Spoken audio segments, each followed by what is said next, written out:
my daughter is a serial killer. It took me a long time to be able to say this. Long after the police came to her house when we were visiting, after they found the graveyard and abandoned field behind her house, bodies arranged in 3 wide circles like some kind of macabre fairy rings. After they told us just how many people she had killed, a number so high, I cannot even begin to understand how she managed it at 29. It was 2 years after she was put on death row. I finally said those words to my wife. Our daughter is a serial killer. People always say female serial killers were rarer and not as bad as male serial killers. But Fiona was right up there with Bundy and Dahmer when it came to the brutality of her kills. She was no less violent, depraved, or cruel. The collection of her victims' hearts she kept in her fridge was every indication of that, and so were the coroner's reports that each victim had been kept alive for days, tortured, starved before Fiona finally killed them. It was a mercy in the end for them. Death. Nobody would want to live in the aftermath of what she did. The cop told me that the coroner had been gray when she said this, that in 25 years of policing work he had never seen anything this awful. Some nights I still wake up in terror from nightmares of what she did. The strangest thing about all this was that Fiona was a tiny little thing. The police were utterly flummoxed as to how she had managed to do any of this. Worse still, they couldn't figure out just how she had killed these people. The cuts were so clean, like a surgeon's hand, but there was nothing in the world that could have made these cuts. No scalpel or knife. All their organs had been removed and then they had been neatly stitched back up again. When they opened the stitches up, they found the insides of the victims had been tattooed with hundreds of lines in a language no one could decipher. My daughter is not a medical professional. She is not a tattoo artist. She only speaks 2 languages, English and Spanish. We avoided the press, but that didn't mean the articles wouldn't be written. And the articles came. Articles where they questioned what kind of childhood she had, what kind of parents we were. They dug through everything about our family, and were probably disappointed to find that we were your run-of-the-mill, all-American family, so they made things up through speculation. Perhaps we were too boring. Perhaps the normalcy was the problem. Or perhaps we were just very good at covering our tracks. Either way, the fallout was that my wife and I lost our jobs. We were accosted on the streets. Our tires were flattened multiple times, and 3 times I've had to remove graffiti from the sides of our house calling us unspeakable things. My son couldn't handle it. He and his wife had to change their names and leave the state. We couldn't do that, though. Who would visit Fiona in prison if we left? I know people wanted to think Fiona was an oddball, that these killer tendencies had manifested in her because she was weird, a loner of sorts. No. Fiona was a popular kid. She was a great daughter, never missed a chance to come visit and help us. She was a cheerleader and did well in school. She had a group of friends she grew up with. She even married her childhood sweetheart. I can't say she was a good wife, however. Poor James, they found his head in the chest freezer in their basement. They still haven't found his body. It was the first time we visited her in prison that led me to finding what was in the attic. We were asked to try to get more information out of her.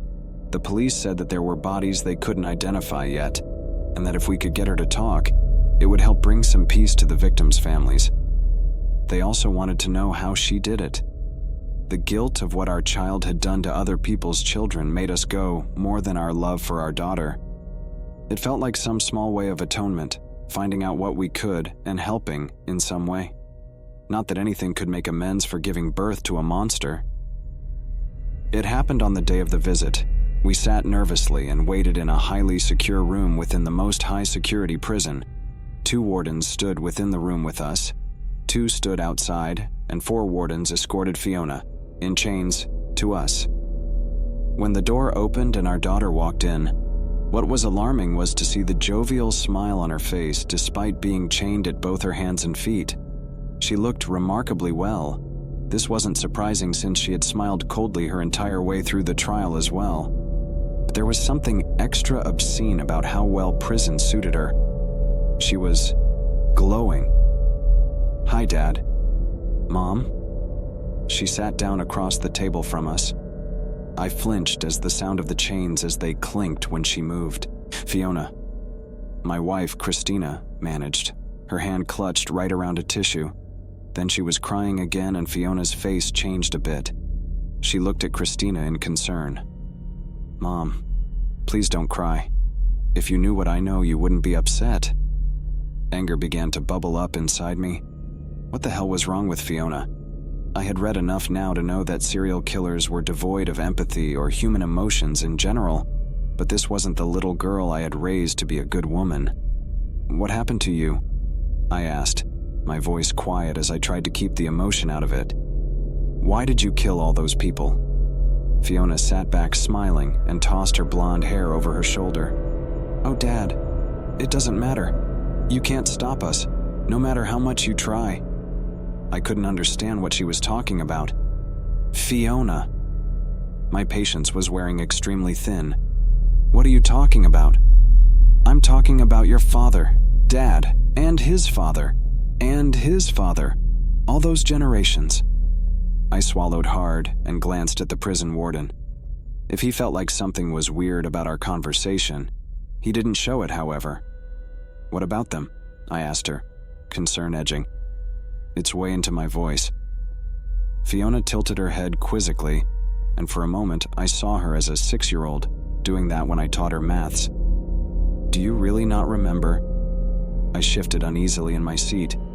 You know what this is. You have always known, she said, leaning forward. I really... We don't like it when you lie. I stammered, and then fell silent. I didn't know what kind of game she was playing. She sat back and smiled brightly. Then I swear to you, my heart stopped. Suddenly, the entire room darkened. Fiona's eyes went completely black. Her skin and hair turned pale white, and yet the guards kept standing there, seemingly seeing nothing, frozen in time. I tried to look at Christina, but she just sat there, staring ahead of her into nothingness, a tear frozen on her cheek. My daughter opened her mouth and ash fell out as she spoke, her replaced by a deep, cold one. Elamen sarote koikai ayede ur kepra, tenude vitok paya emured misto. Ela di goderaye David gauruf uru kedori. Those words. I knew those words. I had seen them before. My hands cold and clammy, I pushed back from the table as the chair fell away and backed myself up against a wall, terror gripping my chest. Instantly, the scene was back to normal. My daughter's face was normal. My wife's shoulders shuddered as she sobbed, still unable to speak a word, and Fiona sat there with a smile that didn't quite reach her eyes. Shaking, I told the guard, "We are done here." My wife turned to look at me and I stared into her teary eyes. "We need to go. Now." The last thing we heard as we left the room was Fiona's laughter, once vibrant, now cold and cruel. When we got home, I waited until dinner was over and we went up to bed. I waited until Christina had taken her sleeping pill and her breathing was even enough to know she was asleep. Then, I quietly got up and made my way to the attic. I knew exactly what I was looking for. After I hauled myself up from the square-shaped opening in our ceiling into the dark, quiet room I hadn't visited since we had moved into this house, I shone my torch around. Mostly the room was full of the children's old toys and clothes, things we had been planning to give away and never got around to. Old furniture that belonged to our parents. But there, hiding in the corner of the room, was the cardboard box I was looking for, the reason I had not been in this attic for years. My mouth a bit dry and my hands trembling, I walked over to it and dragged it over to myself. Then I took a deep breath and opened it. Lying inside was a series of old, leather-bound journals I had hoped I would never ever have to look at again. It was the names and detailed torture and murders of every person my family had killed. The bloody and brutal legacy of the witch-finder generals that we used to be, except there were no witches. You already know this if you know anything about the witch trials. What witch-finder generals were hunting was much, much more ancient. They were hunting the old gods. You see, this world belonged to the ancient ones long before it became our home. It belonged to beings that were so powerful, they terrified us. But slowly as the world changed, and less people believed in folktales, so did they stop believing in the tales of the old gods. And what are gods without prayer and fear to keep them powerful and immortal? So they began to live amongst us to adapt to their mortality, less powerful, less able to protect themselves. And we used that adaptation against them. We hunted them in the name our own god. We told ourselves that this is what needed to be done to keep our species safe, that we were servants of God doing his bidding. My family carried this tradition on for years, finding what was left of the ancient ones and decimating them, all the way till my father was born and refused to train in the ways of his father. My father killed his father when he was only a teenager. He was trying to protect a girl who would later become his wife, my mother. He kept the journals. He kept them to tell me of the history he was ashamed of, to tell me that I must never go down this route. I had read them years ago and shuddered at the amount of lives my family had stolen, and I never had. I had lived a good life and raised a good family. Or so I had thought. I turned the yellowed old sheets, reading name after name in faded ink. Finally, I found the thing I was looking for. It was there in the third journal. The last words of an ancient goddess that was burned alive. Ilamen sharote koikayi ayede urcheplera, tenu devit okpaya em ured misto, iladi godera devit ga oruf urukedori. As I spoke the words aloud, recognizing now that they were not in a language no one understand but a language no human was supposed to understand, I saw them change slowly into English. For every one of us you kill, we will take 1,000 of you in return. Our vengeance will speak through your own blood. But the thing that made my blood run cold were the words Fiona had not said, the words that were below the ones I had just read.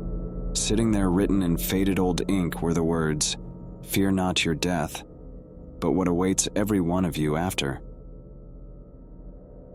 It was a rainy day. She liked the overcast clouds. "They remind me of my baggy eyes," she told me. We walked into an abandoned building. It seemed like an elementary school. Stepping there felt weird, as if the fog in my head was getting shook by some other force. She led me into a classroom. "This is where I lost the shine," she whispered to herself while I followed her from behind. There laid a chair. It stood tall, rugged, and was different from other cute little chairs. Even though the place was run down, some flavors of innocence remained there. The small, colorful chairs reminded me of my own childhood. It was a surprise to me, as it had always been a fog in my head during my childhood. But now it was clearing up. Just as I was starting to get nostalgic, I noticed a pair of 2 small frogs sitting beside my feet. 2 sweet little creatures with green tiny sorus and shiny skin. They also looked beautiful at that moment. "This chair makes me feel numb." She touched the tall chair and felt repulsive. A cruel feeling was radiating from that chair. I felt it somehow. Her eyes were glowing.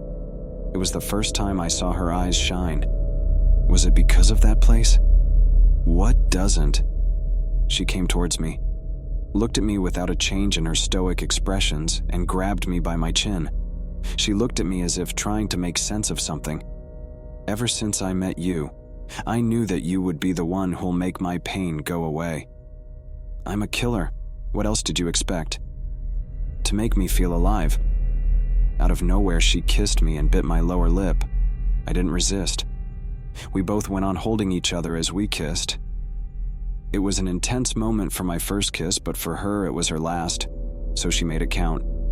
In a frenzy, I pushed her onto that tall chair and she pushed me away in an instant. She cried out loudly. I watched her with my thumb on the bleeding lip. It went on for a minute. It seemed all her calmness was holding something in for all this time. Quiet people are always the one holding too much inside. I witnessed that. "Just end it already," she said after she regained her composure. I would have ended it, but it would be quick and I wanted to know what made her react like that. Ending quickly is no fun. I'll take it slow. She rolled up her sleeves and said, "Make me bleed. It's relieving." I doubted her bravery, so I asked, "Would you fight back if I restrain you for 2 minutes?" No. I doubted her more, But then she said, "But my body will," and I was sure that she knew what she signed up for. The marks on her wrist confirmed my suspicion. I was playful back then in my starting days, so I cut her wrist, but gave it a horizontal cut. It doesn't end as quickly as a straight cut on the forearm does. She laid back as she started bleeding and got teared up quickly. Her eyes started to get lost somewhere. Teacher, it wasn't me," she murmured in delirium. "Really?" I asked it as I took out my camera. "I'm not a thief." "You have put the money in your clothes." "I know." I played along. "No, look." She pulled her top up for me, and I clicked a picture, collecting my trophy. The flash of my camera made her come out of the delirium she was going into, and she smiled at me. "Make me feel alive," she said. I took my knife towards her and put its tip on her throat. "Be still or you'll get punished." "Okay, Mr. Geckens." "Geckens?" I didn't take it. Then why did he still handle me and discipline me? Hearing these words, I fell back. It all came together. This school looked familiar. Perhaps that's why my foggy mind was being cleared up. The puzzle that I call my life was coming towards me. Even a guy without empathy and humanity sometimes questions his own existence. Questions like, why am I the way I am? Or, why couldn't I end her that day? Now that I'm writing this, I can reflect that it was fate that sent her to me. Two people touched by the same fate, the same evil that stole us from our humanity, that made us yearn for cruelty and death. It was James Geckens, my father.